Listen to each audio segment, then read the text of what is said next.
do Senhor, irmão. Quantos estão felizes com Jesus aí? Amém? Jesus está feliz com você. Louvado seja o nome do Senhor. Estou muito feliz, alegre e contente, porque podemos, a cada culto em que estamos juntos, adorando e servindo ao Senhor, é como se algo novo acontecesse. Todas as vezes que o Espírito Santo vem com a sua presença, é algo extraordinário que nós não conseguimos explicar, porque a sua presença é desse jeito. Eu posso dizer para cada um de vocês que hoje, nesse culto, eu estaria bastante satisfeito se tivesse terminado agora, porque a presença que veio sobre a minha vida e o que eu pude sentir talvez me faz entender o que Pedro sentiu aí naquele monte da transfiguração, quando disse para Cristo: Senhor, é tão bom estar aqui. Se o Senhor quiser, nós faremos uma casa para ti, para Moisés e para Elias, e ficaremos aqui para sempre. Porque estar na presença do Senhor, sentir a sua verdadeira manifestação, é algo extraordinário. E hoje eu gostaria de compartilhar com os irmãos uma palavra que eu creio que tem sido algo que todos os dias tem nos movido a refletir sobre isso. O texto está em 1 Samuel, no capítulo 2, versículo 30. Talvez você possa dizer assim: mas esse versículo que você escolheu como título como texto base para a ministração é algo que não tem muito a ver, não tem muito sentido com aquilo que você está querendo trazer como mensagem principal. Porque eu escolhi um tema para essa mensagem, e o tema que escolhi foi Síndrome de Icabode, uma geração conformada sem a arca da presença. Nós vamos explicar um pouco sobre esse personagem. Quantas pessoas têm conhecimento desse personagem da Bíblia aqui?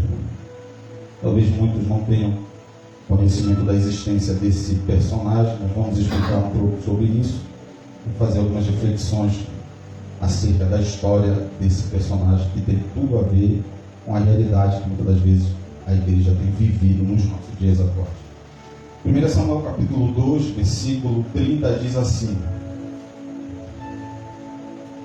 Portanto, o Senhor Deus de Israel declara: prometi à sua família e à linguagem de seu pai e à linhagem de seu pai que me extrariam diante de mim para sempre. Mas agora o Senhor declara: longe de mim tal coisa. Honrarei aqueles que me honram, mas aqueles que me desprezam serão tratados com desprezo. Louvado seja o nome do Senhor.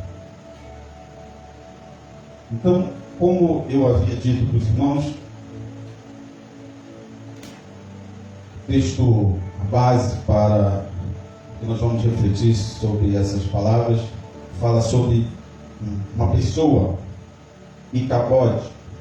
A história desse personagem está bem mais explicada em 1 Samuel, no capítulo 4. Bem, e quem foi Icabode?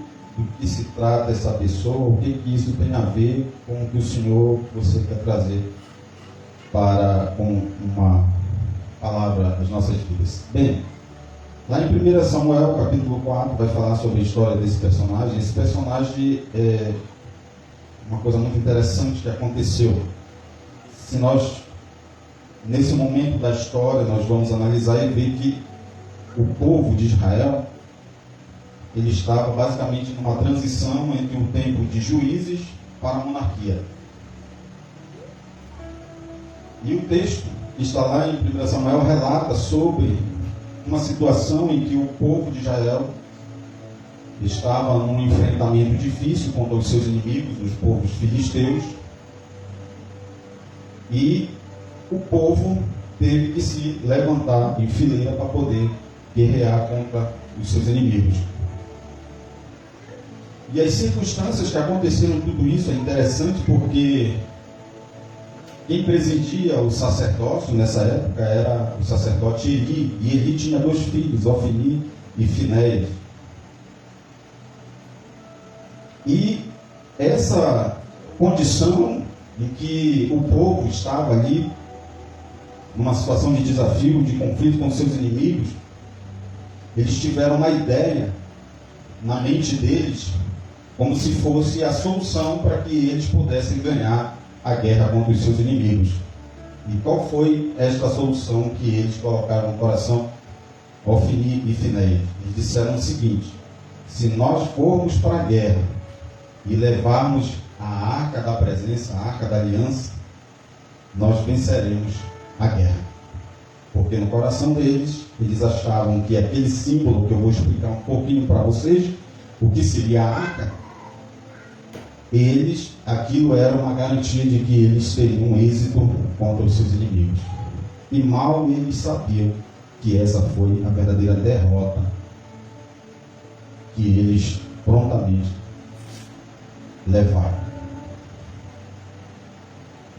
Porque a arca não é um amuleto que me dá sorte, que dava sorte para que eles pudessem ganhar a guerra. A arca era muito mais que isso. Se nós formos ver, continuando a história, então eles levaram a arca para a guerra. Ali aconteceu o combate. Os filisteus cresceram sobre os israelitas, venceram. Houve uma matança muito grande naquele dia. Mais de 30 mil pessoas do exército dos israelitas morreram, e os filisteus capturaram a arca de Deus e levaram embora. E quando aconteceu isso, teve alguém que foi relatar, um mensageiro que foi relatar sobre o que tinha acontecido na guerra.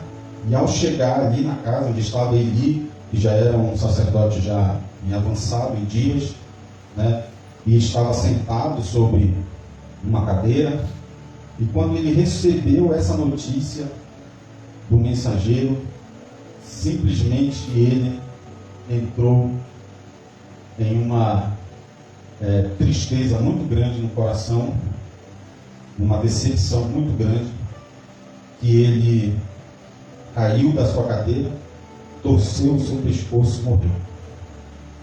E a palavra diz que a sua filha, a sua nora, né, no caso esposa de Finéias, ela estava grávida, né?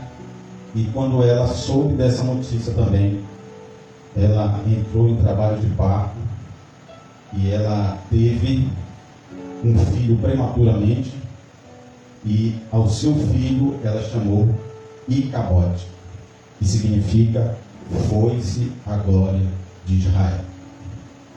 A arca era um símbolo tão grande para aquele povo que esse momento da história, quando aquele povo, aquele exército inimigo derrotou os israelitas e levou a arca, que foi levado até a batalha como um símbolo de sorte, de uma espécie de amuleto que daria vitória a eles, aconteceu tudo ao contrário.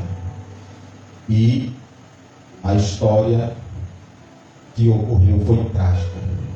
Tudo a partir de uma decisão ou de uma intenção, talvez até boa no coração, mas que estava totalmente fora daquilo que a vontade de Deus estava estabelecida para o seu povo.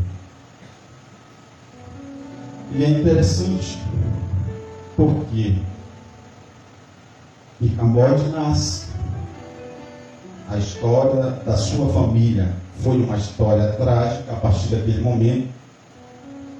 E ele, por ser da linhagem sacerdotal, cresceu no meio do seu povo, mas num ambiente assim, longe da presença. Porque o que significava a arca?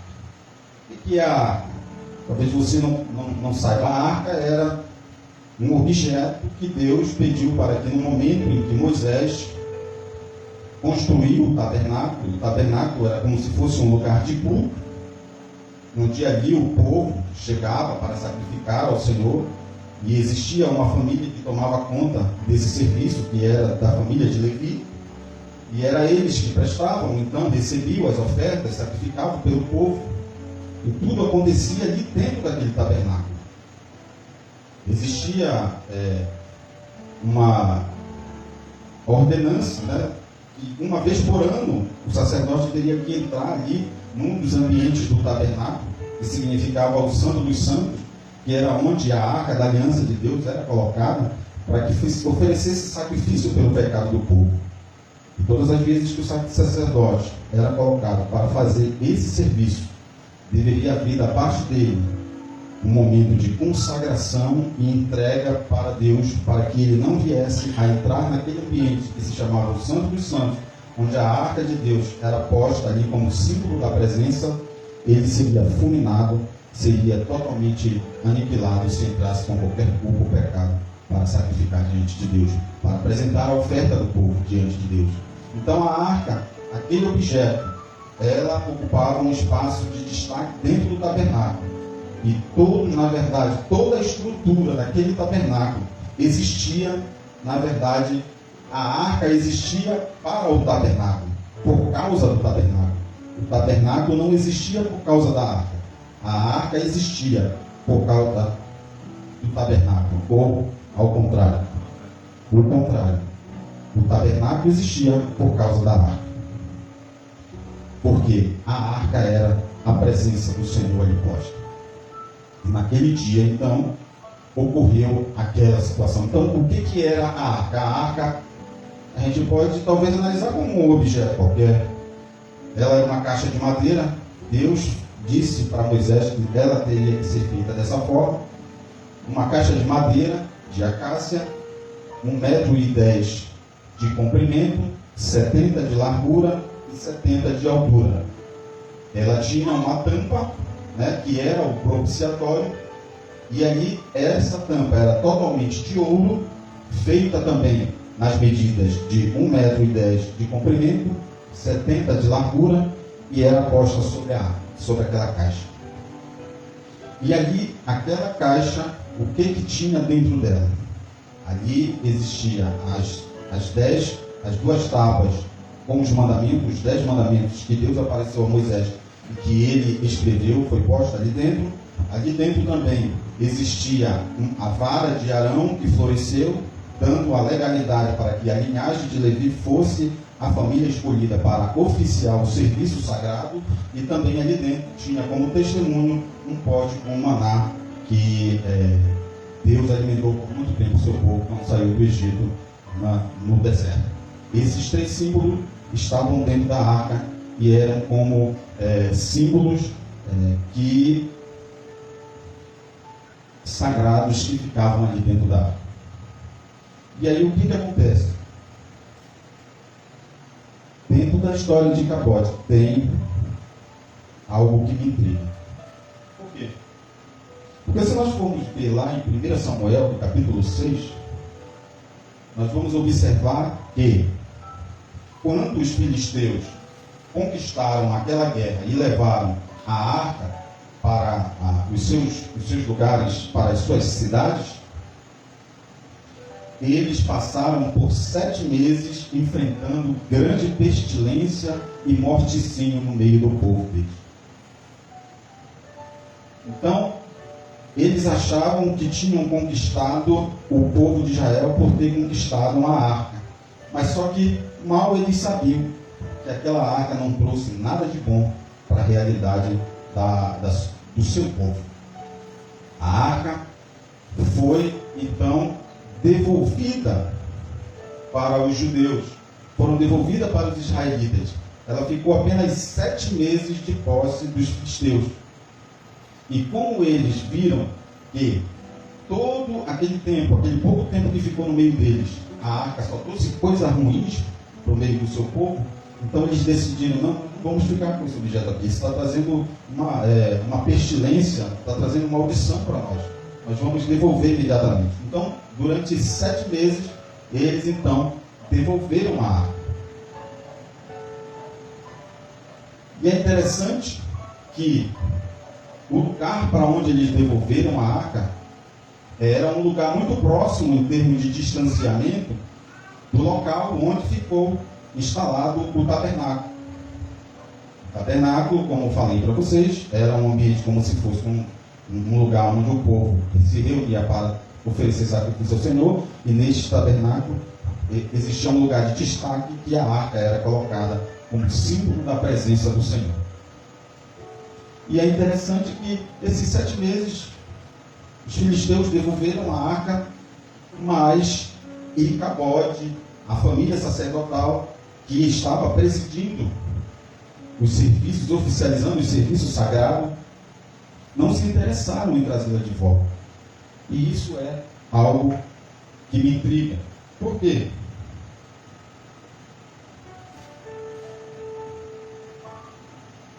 Porque então, se aquele objeto que representava a presença de Deus no meio do seu povo, e que era um objeto que tinha destaque como mobília para o tabernáculo, estava de volta às cidades de Israel, porque os sacerdotes que estavam presidindo não tiveram cuidado de trazer de volta.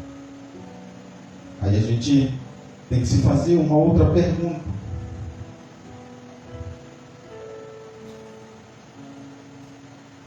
A arca não estava mais presente no tabernáculo, mas e os serviços que eram feitos cotidianamente no tabernáculo? Eles deixaram de existir?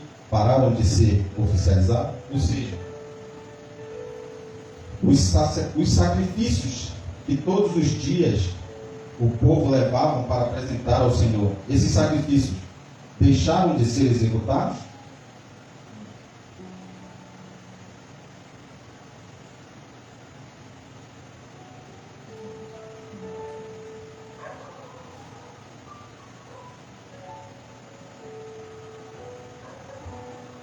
Os sacrifícios estavam sendo feitos todos os dias? Sim ou não? Sim. E os holocaustos, que eram aquelas ofertas que traziam dos animais e eram sacrificados e eram queimados, e a sua fumaça, ela subia para que fosse aceita por Deus. Os holocaustos estavam sendo feitos? Sim ou não? Sim. Os animais estavam sendo imolados no altar de bronze? Sim.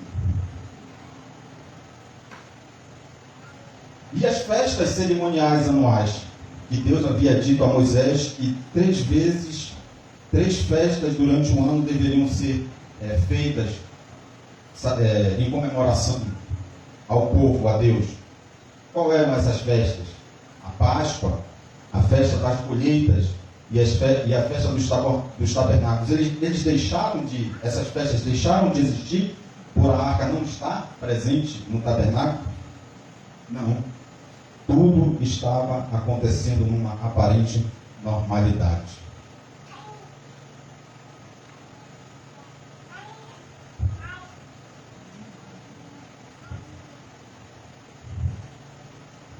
Então, a gente vem e se pergunta. Então, aparentemente, tudo estava acontecendo dentro de uma normalidade. Nada parou por conta da ausência da arca no tabernáculo. Sabe por quê? Porque a geração de Icabode aprendeu a manter a estrutura funcionando. A geração de Icabode se acostumou em poder ter uma estratégia com que os trabalhos dos sacerdotes, os trabalhos sagrados não parassem. Só que eu pergunto a vocês, aquilo que havia de mais importante estava lá? Não. A geração de Icabode se acostumou a fazer aquilo que dava certo, a descobrir o que dá certo e o que funciona, e se apegou a isso. Porque essa geração, ela nunca entendeu de fato o valor e a importância da presença no tabernáculo, da arca da presença no tabernáculo. Para eles tudo aquilo era natural que acontecesse, porque o que era importante era que toda a estrutura não parasse. Na geração de Icabode, a pergunta que a liderança se faz normalmente é a seguinte: o que devemos fazer para atrair o povo? A geração de Icabode, não importa se a presença não esteja lá. O que importa é que o povo seja ministrado e tenha algo que preencha o seu tempo para poder, de alguma forma, atraí-los a fazer, a pensarem, a entender que o que eles estão fazendo está agradando a Deus. Na geração de Icabode, a presença não é tão importante. A presença da arca não é tão importante. Talvez a gente possa fazer uma associação aos nossos dias, em que nós estamos vivendo, onde muitas pessoas estão nesse firme propósito de atrair mais e mais e mais audiência para os cultos, para aquilo que eles exercem como algo estrutural que precisa funcionar.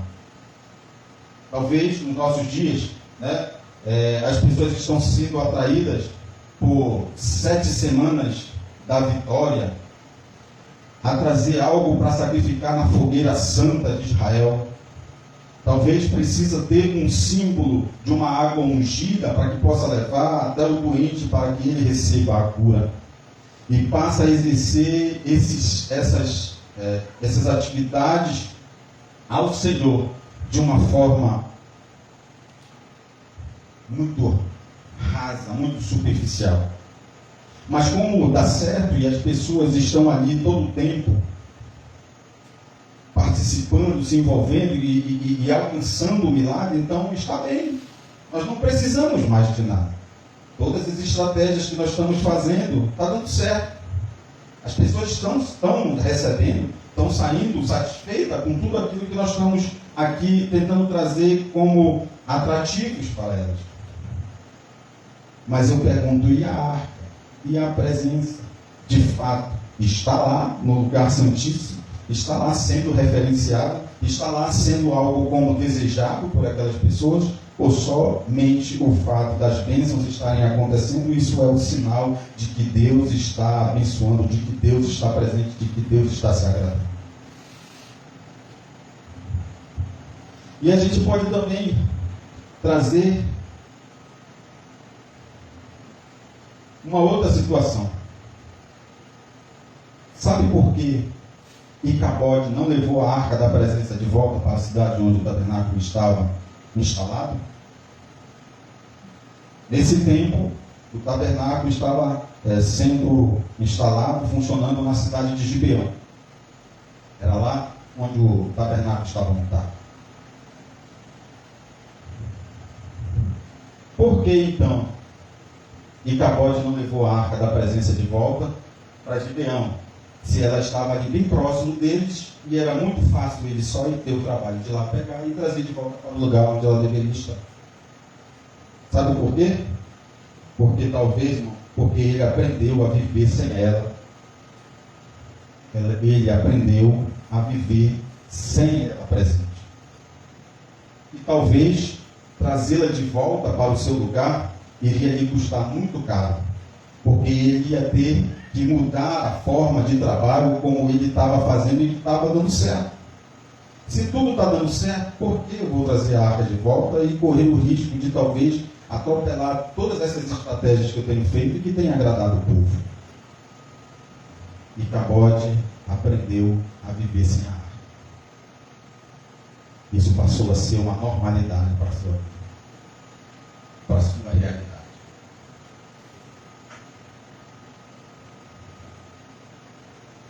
E tem uma outra pergunta que talvez a gente possa trazer para a nossa reflexão sobre essas coisas. Talvez a gente possa também fazer a seguinte pergunta: como responsabilizar Icabode pelo afastamento da arca, da presença, já que ele foi criado longe desse ambiente e ele só estava reproduzindo aquilo que aprendeu durante toda a sua vida? Interessante, né? Por que responsabilizar uma pessoa que talvez durante toda a sua vida ninguém o ensinou, ninguém o trouxe esse valor para a sua vida como algo que fosse importante?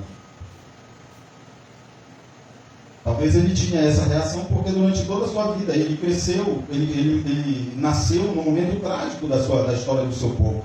E ele cresceu, talvez, nunca foi ensinado sobre isso. Talvez ele nem, adulto, nem soubesse que a arca é um objeto de culto, de reverência, que deveria estar no meio do tabernáculo. Ele cresceu sem ser ensinado sobre a importância da arca. É ou não é uma pergunta que faz sentido?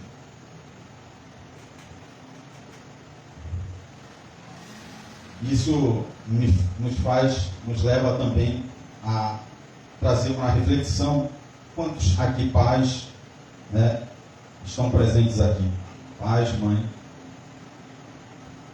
da nossa obrigação de poder ensinar os nossos filhos sobre a importância de cultivar esses valores, de fazer com que eles cresçam entendendo a importância e a relevância de poder aprender sobre os valores daquilo que Deus quer para a vida deles.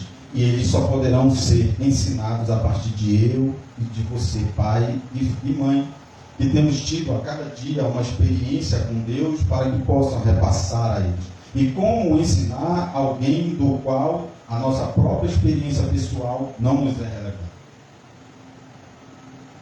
Nós nos vemos, então, na obrigação de poder levar esse ensinamento precioso aos nossos filhos, mas nós, como principais envolvidos nesse importante entendimento acerca dos princípios, dos valores que Deus gostaria que nós mesmos desenvolvêssemos pessoalmente, não temos desenvolvido diante da nossa vida cotidiana, da nossa vida secular. É fácil quando podemos olhar para as outras pessoas e apontar o eu e dizer, mas você é o culpado. Você não fez isso, você não fez aquilo. Difícil é quando nós podemos olhar para dentro de nós e enxergar que talvez essa pergunta deveria ser feita cada dia a nós mesmos, sobre aquilo que nós devemos ser ou temos tido a importância de levar a sério na nossa vida. Então nós vamos ver, irmãos, que Icabode, ele viveu um período em que se levanta a monarquia. Lá em 1 Samuel, no capítulo 14, versículo 3, nós vamos ver que Icabode era contemporâneo do rei Saul.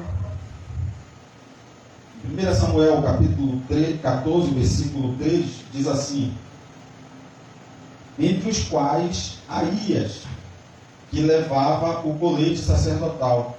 Ele era filho de Aitube, irmão de Icabode, filho de Finéias e neto de Eli, o sacerdote do Senhor em Siló. Então veja só, Icabode viveu num tempo em que Saul tinha se levantado como monarca de Israel, o primeiro monarca de Israel. E durante os tempos de Saul, olha o que aconteceu. Nós podemos ver que a vida de Icabode não foi fácil. E como sacerdote, talvez, dentro da reflexão que nós fizemos, não é por que cobrar alguém que talvez nunca tenha sido ensinado ou levado a entender a importância do que é ter a arca do Senhor presente no tabernáculo. Nós vamos ver lá em 1 Samuel, no capítulo 13, versículo 8 a 14, olha o belo exemplo do rei, que o rei deu àquele povo ali que o cercava.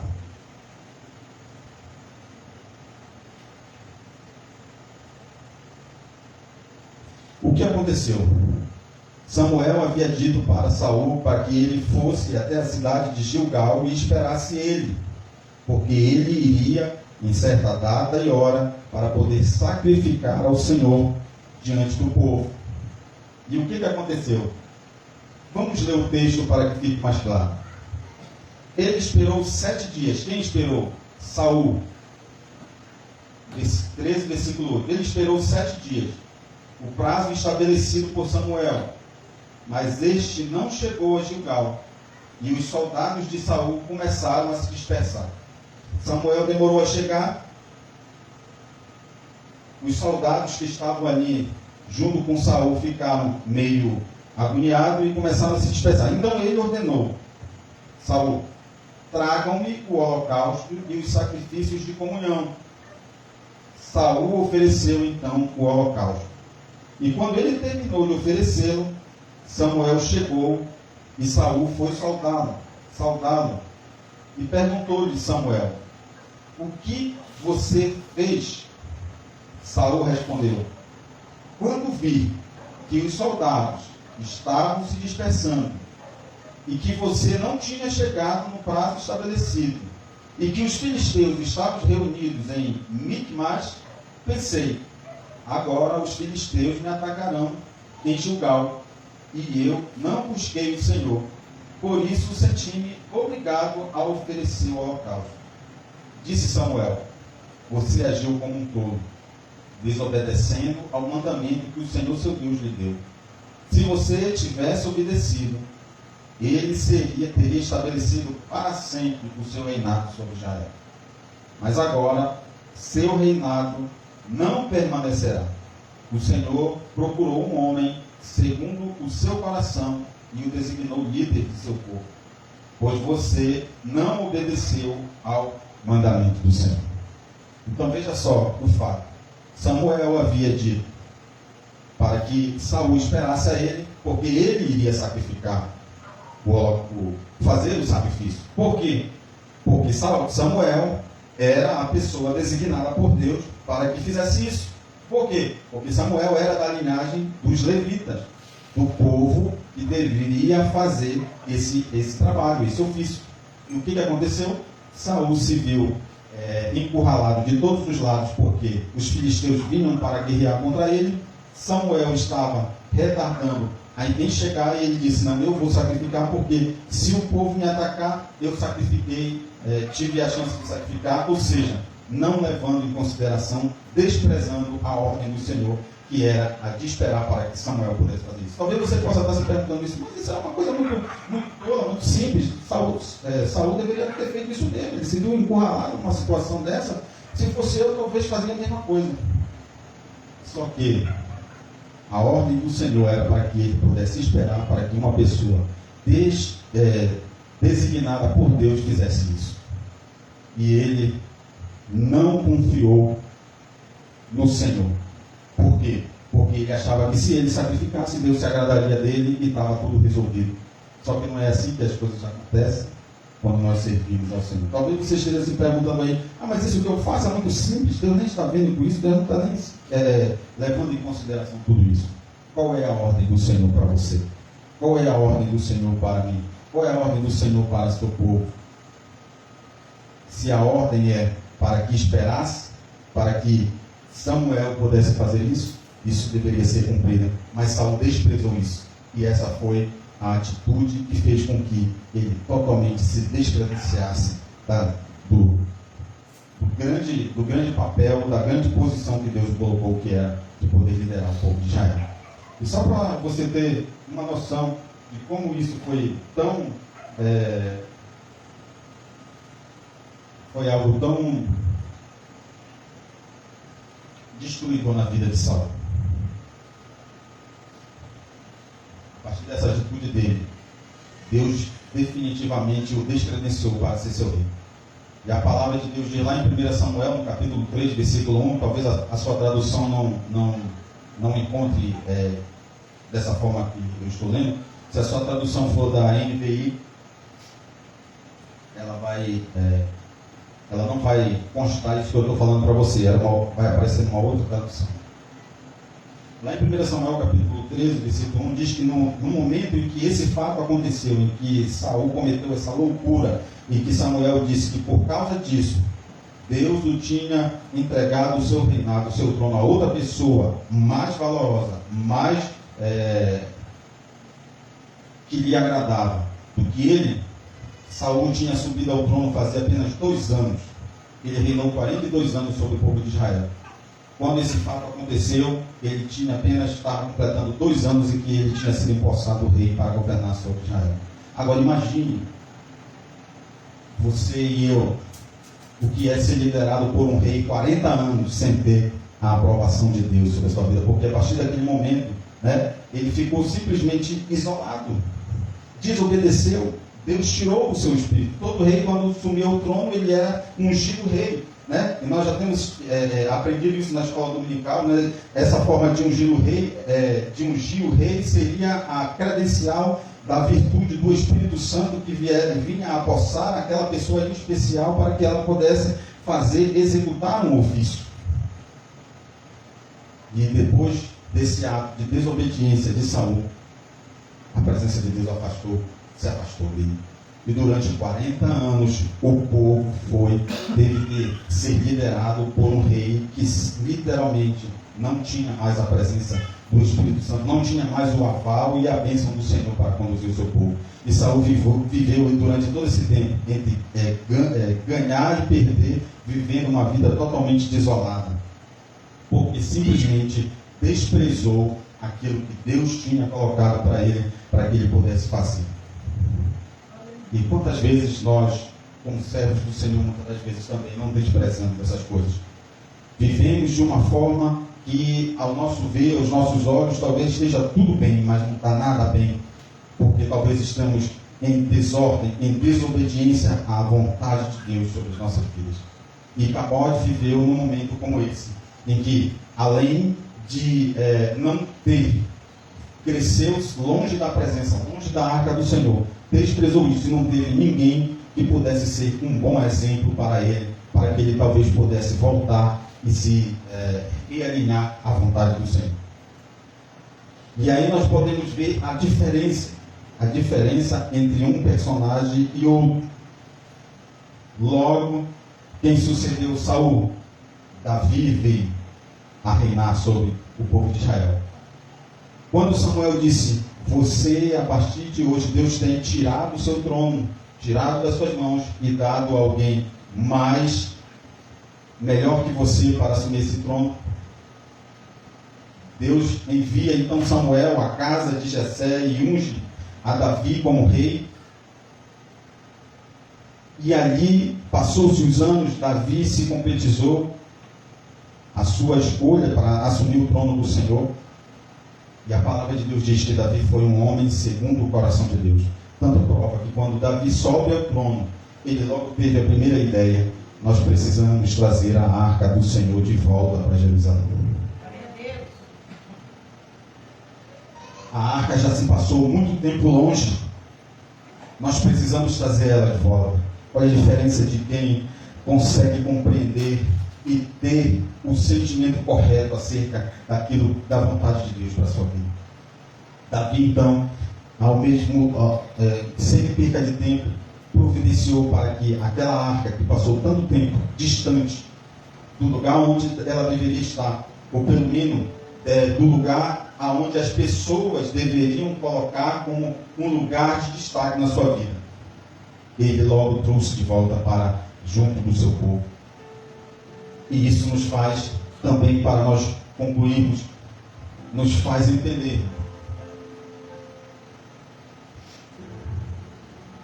que quando desprezamos aquilo que Deus de bom grado tem determinado para que nós possamos fazer, isso traz sérias consequências para a nossa vida. Talvez a gente possa até estar vivendo uma vida de alegrias, de conquistas, de realizações, mas dentro do seu coração às vezes tem um vazio que você mesmo não consegue explicar, e que você não tem razão nenhuma para poder viver esse vazio, porque todas as coisas têm dado certo, tudo o que você tem feito tem prosperado, tudo aquilo que você tem colocado no coração, dentro do seu coração você tem dito assim: Deus tem dito amém. Mas você vira e mexe, olha para dentro de você e sente um vazio que não tem explicação, que você não consegue ter uma razão de ser diante de tudo aquilo que você tem vivido de glorioso e esplendoroso na sua vida. Vamos ficar de pé nesse momento. Talvez esse vazio, talvez essa situação que muitas das vezes você vive e não tem explicação da sua parte, seja talvez porque você em algum momento da sua vida tem deixado de lado aquilo que Deus tem determinado como algo que você deve fazer, devem obedecer. E talvez eu e você tenha desprezado isso, como Saul desprezou, como a geração de Icabode desprezou. Talvez você tenha vivido como Icabode viveu, tendo grandes resultados. Tudo tem funcionado na sua vida de forma excepcional. Mas talvez a arca não esteja presente lá no lugar de destaque onde Deus quer que você coloque. E talvez eu e você tenha se acostumado a viver assim. Mas Deus quer trazer um novo tempo de entendimento para as nossas vidas, para que a gente possa olhar como aquela igreja em Éfeso olhou. E que Deus disse para ela: olha, o que eu tenho contra ti é que tu tens abandonado o teu primeiro amor. Olha, preste atenção. Vê em que momento da tua vida, da tua trajetória, tu deixou de lado o teu primeiro amor. Volta, te arrepende e volta à prática das primeiras coisas.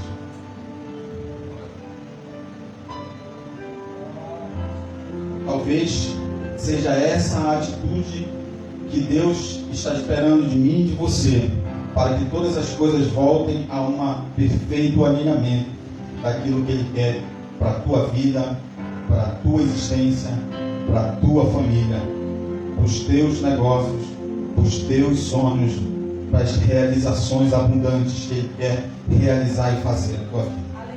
Quando nós priorizarmos aquilo que está no coração de Deus, quando nós darmos a devido grau de importância e relevância aquilo que Deus exige como algo que precisa ser feito, então as coisas entrarão numa nova esfera, numa nova atmosfera, numa nova realidade, em que você não vai mais precisar estar numa condição que aparentemente não há motivos para que você viva essa tristeza, essa depressão, essa coisa ruim dentro de você. Deus quer abundantemente fazer com que a nossa vida floresça a partir daquilo que nós venhamos a fazer que está no seu coração. Eu quero nesse momento orar com você, trazer as nossas vidas, e eu peço a você e a cada um de nós, talvez nesse momento venhamos a refletir sobre aquilo que nós temos feito, sobre aquilo que sobre a nossa existência, sobre o grau de importância e de relevância que cada um de nós muitas das vezes temos dado à vontade e às ordenanças de Deus sobre as nossas vidas, sobre aquilo que Ele tem depositado e confiado na minha e nas tuas mãos para fazer e realizarmos para Ele.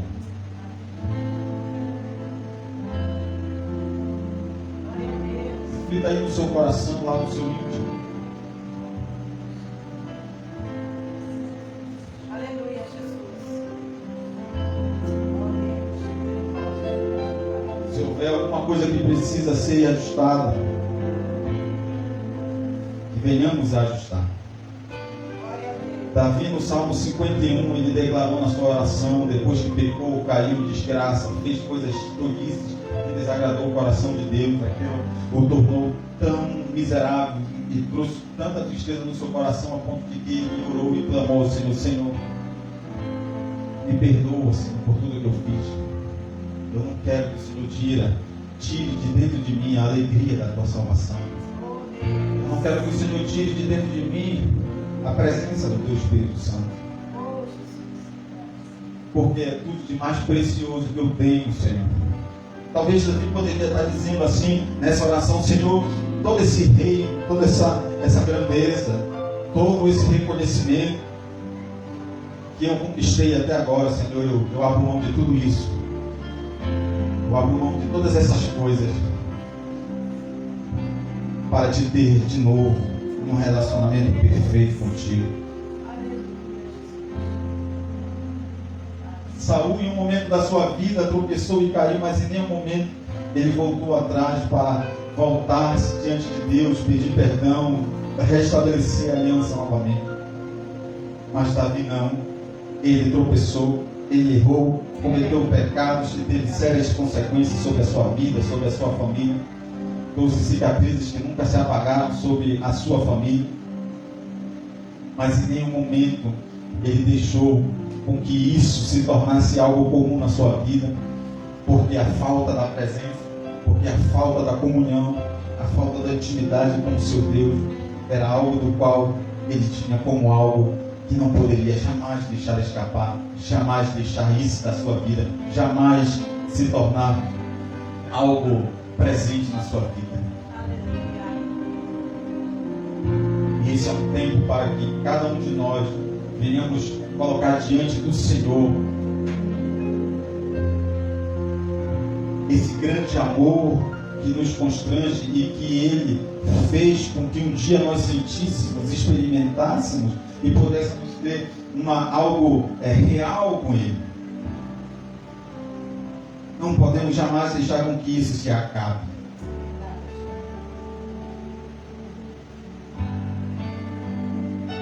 Davi disse: Senhor, para mim vale mais um dia na tua presença do que 1000 anos longe do Senhor.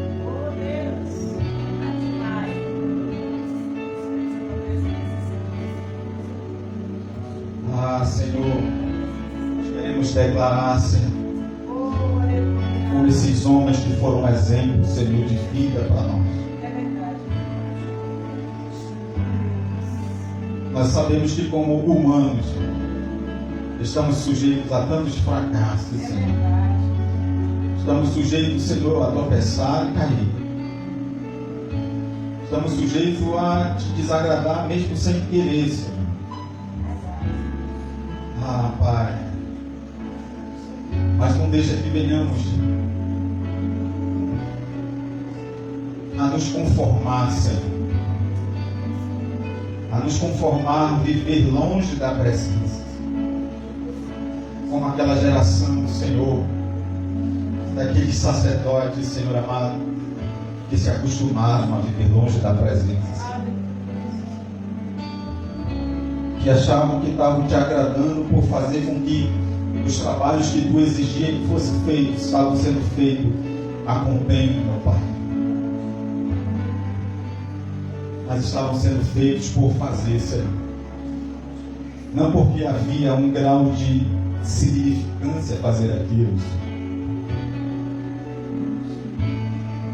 Ah, Pai, não deixa que nós, como teus filhos, como tua igreja, Senhor, venhamos a cair nesse engano, Senhor, de muitas das vezes achar que porque estamos fazendo isso para Ti, em Teu nome, Senhor, estamos sendo, ó Deus, agradáveis, agraciados por Ti, Senhor.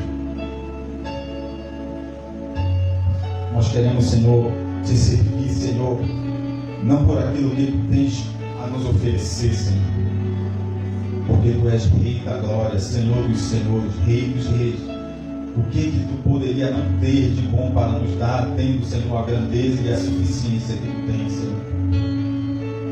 Não existe nenhum pedido que nós, como Teus filhos, não venhamos a receber daquilo que as Tuas mãos podem nos dar, Senhor.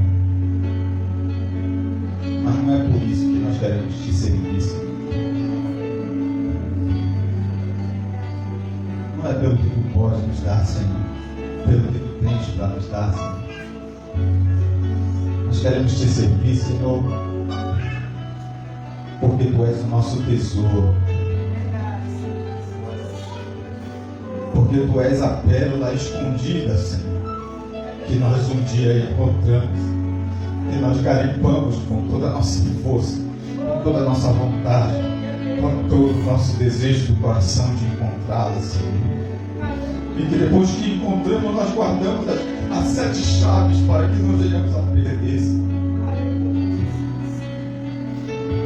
Ah, Pai, nos leva, Senhor, a desenvolver esse grau de importância e significância da Tua presença para nós, Senhor, da comunhão contigo, meu Pai, com Teu Espírito Santo, Senhor, a tal ponto, Senhor, nós venhamos a ser, Senhor, um exemplo para a nossa casa, para a nossa família, Senhor, para os nossos filhos. Todas as vezes que nós chegarmos na tua presença, Senhor, isso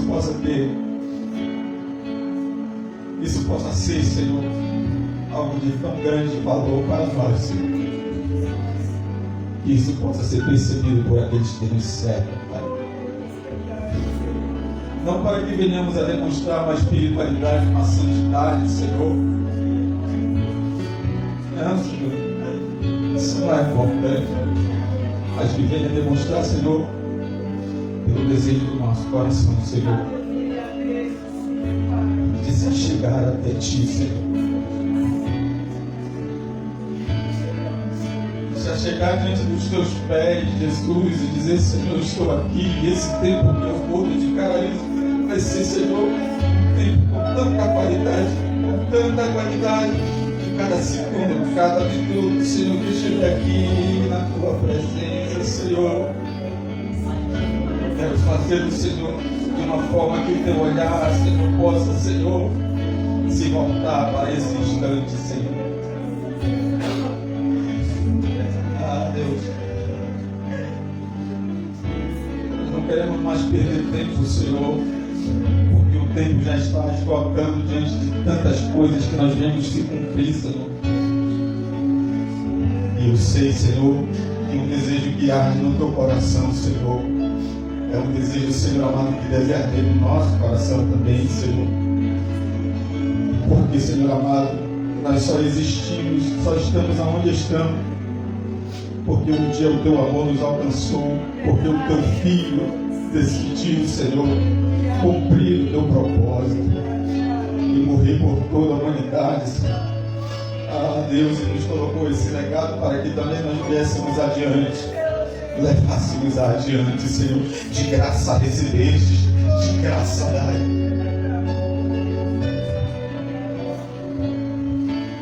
Ah, Deus, e o que nós temos dado, Senhor? Ó Deus, daquilo que Tu tem nos dado de graça, será que nós temos recebido e temos nos conformado com isso, Pai? Mas eu te peço, Senhor, que nesses dias a Tua igreja seja constrangida, Senhor, a voltar, Senhor, a queimar pelo primeiro amor, Senhor, a queimar por Ti, meu Pai, a queimar por Ti, Espírito Santo, de tal forma, Senhor, porque seja amado, isso seja a sua realização, Senhor, isso seja a sua alegria, essa seja a sua completude, Senhor, a sua plenitude, Senhor, de satisfação.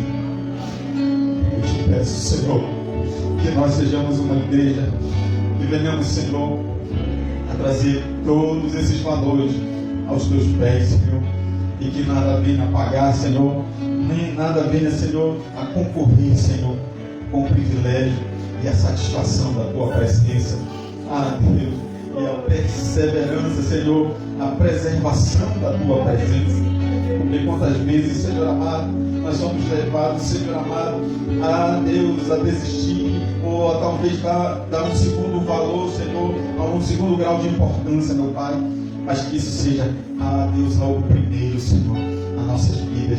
Como a Tua palavra diz, que em primeiro lugar, Senhor, possamos buscar o Teu reino e a Tua justiça, que isso seja prioridade no coração de cada um do Teu povo, dos Teus filhos, Senhor. É o que nós te pedimos, meu Deus, o que nós oramos, ó Deus, com muito desejo, com muita vontade de que aconteça, de que seja verdade, de que seja real, de que seja, Senhor, ó Deus, ao verdadeiro todos os dias. Em nome de Jesus, Pai.